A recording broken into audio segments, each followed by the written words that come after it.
Good morning. I'm Dom DeMeo with the Lakewood Ranch Business Alliance, and we bring you this morning another Blitz. So brought to you by Bank of America, and I want to thank Bank of America for their contribution in this Blitz series.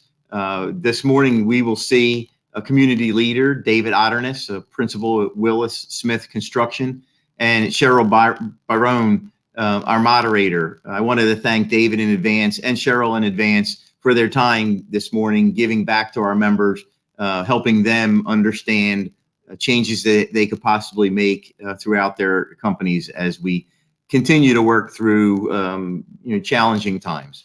I also wanted to send a thank you, as I did in the last presentation, to Nida Bittman-Neville and her subcommittee who helped us put on this series. We hope to bring this series to you a couple times throughout the year as we move forward. So before I go any longer, Bank of America presents you the Blitz Part 2. Thank you. And Cheryl, the floor is yours. Hi, I'm Cheryl Barone, founding business growth coach of Luxagen Business Growth Coaching, and I'm proud to be a member of the programming committee of the Alliance and pleased to be here with David Otterness, who's the vice president at Willis Smith Construction. Welcome, David. Well, good morning, Cheryl. Happy Tuesday. Happy Tuesday to you too. So Willis Smith received the Sandies Company Community Championship Award, which is recognized as a business that has shown strong support of the community and the Lakewood Ranch Business Alliance, and they've humbly served our community with their outreach and exemplified service above self. David Otterness is a native Floridian born in Naples, who grew up in Tampa since 3 years of age and has been in Lakewood Ranch since 2002. He and his wife, Jennifer, have two girls, aged 7 and 10. David is a graduate of the University of Florida with a degree in construction management. He's been part of Willis Smith Construction since college, going on 19 years, and he's been a partner since 2015. Notable projects within the community include the Sarasota Opera House, Ringling Museum, and the Bishop Museum of Science and Nature. David oversees clients that represent not-for-profit healthcare and colleges and universities such as USF, NCF, FSU, and State College of Florida. His community service involves being a board member on the Lakewood Ranch Business Alliance, a board member of the Easter Seals of Southwest Florida, and serving on the Student Advisory Committee for the Gene Witt Elementary School. David's hobbies include underwater diving, spearfishing, outdoor recreation, and golf. Congratulations, David, on Willis Smith's being recognized by the Lakewood Ranch Business Alliance for the 2020 Sandies Company Community Champion Award. So in our Blitz series, we will look to provide a snapshot of these sensational leaders, such as yourself, through questions grouped in 3 areas: connect, educate, and strengthen. So David, with the construction industry being an essential service with employees and the office in the office and the field, how is your business operated during the pandemic? Well, thank you, Cheryl. I just want to say thank you to the Business Alliance for giving us this opportunity to present Willis Smith Construction. On behalf of your question, when it comes to the networking and everything, I think it was just trying to find a level of comfort with the clients in the community. Every person, every individual was different in Sarasota, Manatee counties. Some people wanted to meet in person. Some people wanted to be Zoom. I think a strength of our industry is, being essential. Construction is an outdoor activity for the most part. So we were still able to stay in touch with many of our clients outside, walking job sites, doing coordination meetings. So just with our industry, I think we had some flexibility as far as being safe and still meeting people face to face, which is obviously the best form of communication. Great, thank you. So David, how have you been able to stay connected with your clients and prospects during the time when traditional networking has been limited? So this is going back to the first question, just that level of comfort. We have the ability to network here at the company outside. We kind of have a pavilion. So we'll do small networking events where we keep it small, but people are, we come in the evenings and just be able to have the space to still have those face-to-face meetings. That's great to have that space. I've been to that space. It's beautiful. And I A know lot of that, fun. you can have a good time, but still be safe. Yeah. So what stands out as your biggest business victory that you've had in 2020? Well, I think that the biggest victory that we've had with Willis Smith Construction is just keeping people busy, keeping people employed, keeping that job security. I think what's been beneficial to our company is the community support. A lot of the businesses and entities, even from the education to the nonprofit, have been willing to push projects forward, and full speed ahead and have that progressive attitude to everybody's vision. So we've just been happy to be a part of that. And that's probably been one of our biggest success stories. Well, it sounds like 2020 was, pretty good for you, despite all the issues that we've had. So from the marketing perspective, how are you building and maintaining brand awareness? Well, I think, from a company standpoint, we used to be involved in a lot of events, and we all know in 2020, a lot of the in-person events, were non-existent until we get to that level of comfort. So I think what we did as a company is it's almost like a spring cleaning when you think about your vision and everything. And I'd say one of the biggest accomplishments that we did as a company is pretty much revamped our website. Technology always changes. And what you can do on the computer nowadays it's astronomical. So we spent a good portion of 2020 just revamping our website, identifying the type of work that we do, and the potential clients that we want to reach in the future. That's great. Yes, I think technology has played a really big role in how people have adapted to the pandemic lifestyle. So during the pandemic, how did you keep morale up? Did you have any challenges with morale? You know what? I think we had a lot of employees that wanted that work-home separation. So being essential, the office was always open. And with the design of our office, we have some flexibility where everybody has their own individual office. We can social distance and be safe, but I think the morale was kept high because we just allowed the employees the opportunity to come to work. Some people just still wanted to have that interaction, be able to separate work from home. Some people can work from home and manage that very well. But of a lot of employees, we're just very thankful that our office doors were always open. They talk, face to face, and just know that they're building towards the vision of Willis Smith Construction, knowing that they're physically present at the office. Right. And like you said earlier, that face-to-face interaction is really essentially the best way really to deal with people. And so it's great that your company is set up in a way to keep that going for your employees. Yeah, it worked out very well. Good. And yeah, and also it was a good point that not everyone has a great workspace at home. And so people were just dying to get back into the office probably if they ever didn't be in the office. Absolutely. It's just that for myself personally, the production is just a lot better for me at work versus at home, with all the background noises that are going on. Exactly. And so how did you keep the office and field staff connected to your company's vision during the pandemic? As far as connecting to the company vision, instead of having, like I said before, with the flexibility of being able to use outside, I think a lot of people were just comfortable with outside. So we would have updated meetings outside, whether it was with our safety program and bringing all the superintendents. And then during that time, it was just giving employees an update of future work that we have upcoming, keep them informed about what's going on, changes and what the company's doing, with the overall goal of just creating a sense of job security with all the employees. Right. And that sense of job security is essential too. Absolutely. Making people feel comfortable, like their livelihood is not in jeopardy. Yeah. It basically just comes, how can we keep things normal like it was before 2020? Right, exactly.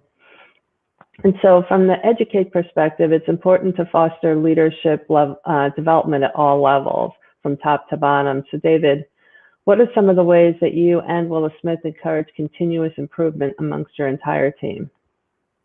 Well, I think one of our big philosophies is when it comes to leadership, it doesn't necessarily have to be developed within Willis Smith Construction. There are many organizations in the community which we volunteer in, where we ask our employees to take a leadership role. Sometimes the best, oh, there goes my light. Sorry. We're a LEED green building, so every 30 minutes our lights go off. So yeah, you're sitting very still, right? But back to the question, so for instance, being on the board of Easter Seals and being involved with the Lakewood Ranch Business Alliance, a number of our employees take leadership roles with a lot of the not-for-profits, and that is able to get them a higher kind of, I want to say, executive decision role representing non-for-profits, and it helps to deliver those leadership skills as they grow within the company, moving forward into their career and being part of those tough decisions or those long-range 5-10-year goals that it takes to become a good leader. That's a great perspective, because it's really, that maybe in their day-to-day work at Willis Smith, they're not taking as much of a leadership decision role, but if they're doing it in the nonprofit area, it enables them to grow and then grow within your company, give them the Absolutely. Yep. Sometimes the outside avenues are the best avenues to develop leadership qualities amongst individuals. And I think, to stress that it's not something that's forced on them. We ask if they've got a passion for something. That's the big foundation. If they enjoy it, then go out and do it and partake. And as a company, we will support that 100%. Excellent. Thank you. And definitely that passion aspect really probably lights them up and gets them to give their best performance. Yeah, absolutely. So I had a question here that was talking about what didn't change as a result of your business, but it seems like not that much has changed. So do you want to talk to, the slight changes that you may have seen, if any, or is it pretty much business as usual? I think a lot of it was just having to adapt to things on the fly. Being essential, that doesn't mean that our supply chain was affected. So, there was a lot of critical thinking amongst our projects, how we can maneuver schedules. Because if there was something that was made out of clear plastic that was required on one of our sites, we all know the supply and demand that occurred, with facial barriers and all that other stuff. So, schedule logistics was a change, working with our vendors, trying to accommodate. And, obviously the biggest thing that didn't change were deadlines. So just a matter of, being able to switch the dominoes around per se, to make everything work was probably one of the more challenging things. And I would say, just partaking in Zoom calls and as you're focusing meetings, trying to keep everybody engaged, because I think we've all seen with Zoom calls, it seems like after about 20 minutes, sometimes people just kind of go off in different directions a little bit. So that was a little bit challenging. Yes, that Zoom fatigue, as they call it. Absolutely. I was on a call once with some clients, and I just said, everybody get up, and do some jumping jacks or something, to get the energy going back up. Yeah. But also, to your point on the supply chain, not all the supply chain could be essential potentially, right? And sure. Yeah. Well, and if a factory was hit with the virus, they had pretty stringent reasons for shutting plants down, and that could push some of your material deliveries back 3 to 4 weeks. So it's adapting on the fly per se. Yeah, and that makes a big difference when you still have the deadline, right? That's right. They never change, do they? Nope. Sometimes they want them moved up too. Yep. But anyway, so in thinking about the resilience of our business community in the past year, David, is there anything that stood out and impressed you? I think, from the community standpoint with the business resilience, I I think everybody adapted very well, considering the times. With our industries, we work with a lot of the local governments. So when it comes to permitting, or it comes to, on the commercial real estate side with closing transactions, I think a lot of our local officials did a very good job of adapting to the paperwork process, to the approval process, just to keep our economy, especially on the construction side, moving along. Because if there was a temporary moratorium on permitting because people couldn't meet or people couldn't do their jobs, that would have had a huge effect on our economy when it comes to construction. And just from the hotels and restaurants, just being able to adapt and keeping people safe, it's just been, I've seen a huge, strong resilience amongst the community to keep things moving forward. And that's evident by the amount of people that continue to move to the Lakewood Ranch area on a yearly basis. I think that just goes to show you how resilient we are and why people want to come work and live in Lakewood Ranch. That's a great point, because, in my area where I live, I'm hearing that people are buying houses sight unseen, and they have 5 bids, like at offering and above. And so there's a real vibrance in this community right now, even given the pandemic. Yeah. And that just goes to show how strong it is, and what I want to call the free advertisement that the business community puts together, that makes this just a unique place to live and meet people and work. Exactly. And so I always like to end on a positive note and give us something positive. What are you optimistic about this year? Well, I would say I'm optimistic that the economy is going to stay robust. I think there's still a little bit of pent-up demand where people are waiting to pull the trigger. So I think you'll see a lot of things happening in 2021 with interest rates as low as they are. I think people are going to try to take advantage of that. I just see all the businesses trying to do events, and I think there'll be a good community support in supporting those individual organizations. And I'll tell you what, if you have to take something positive out of this pandemic, over the last year, it was just without the events. I know some people were at events, 2 to 3 times a week, but it was kind of interesting during 2020 to know you were going to be home at 5 o'clock or 5:30 in the evening and have a sit-down dinner. And I think just that family time where life is too short I think has helped people get through the pandemic. So very positive about that outlook. And hey, the Bucs won the Super Bowl. We got to be positive about that too. Exactly. So there were really some unexpected positives that did come over the past year. And absolutely. Always have the positive outlook. Definitely. Glass is always half full. Yes, it is. See, mine is right now. All right, David. Well, is there anything else you'd like to add? Because I'm through all my questions, but we have a little time left. We don't need to necessarily fill it, but I didn't know if you had another message that you wanted to get out there, or.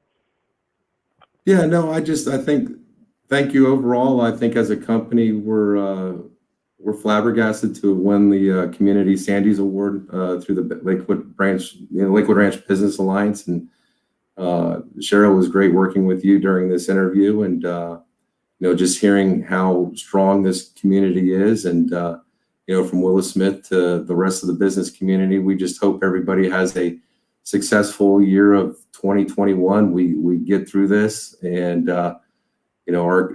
our region, the Lakewood Ranch area, just becomes even stronger in the future, because there's a lot of people that are here to stay and want to make this community as great as it can possibly be. So. Well, with that, I'll wrap up. Thank you. I really enjoyed working with you too, David, and thank you for sharing your knowledge and experience with our Lakewood Ranch Business Alliance community. Now, thank you, Cheryl. Thank you. I'll let it Appreciate go back to Dom with the closing. I appreciate it too. Well, thank you again, Cheryl and David. We truly appreciate your time and energy that you put into our community and helping it grow.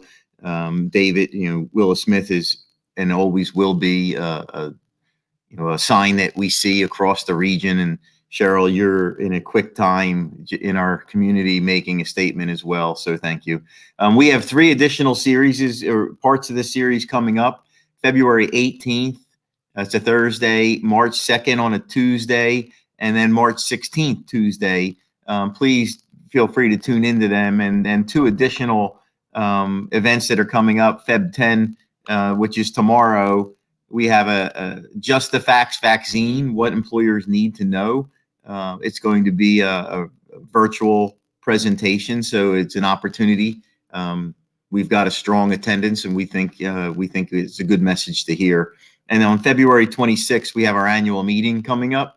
The annual meeting's an event that's normally one of the iconic Lakewood Ranch Business Alliance events. We will be holding it down in attendance. It's in person at the Grove. Right here in Lakewood Ranch, and tickets went on sale yesterday. So I'm guessing that we'll come close to filling up pretty quickly. So thank you for tuning in this morning. Thank you to Bank of America for bringing our series forward. And thank you all. Have a great week. Take care.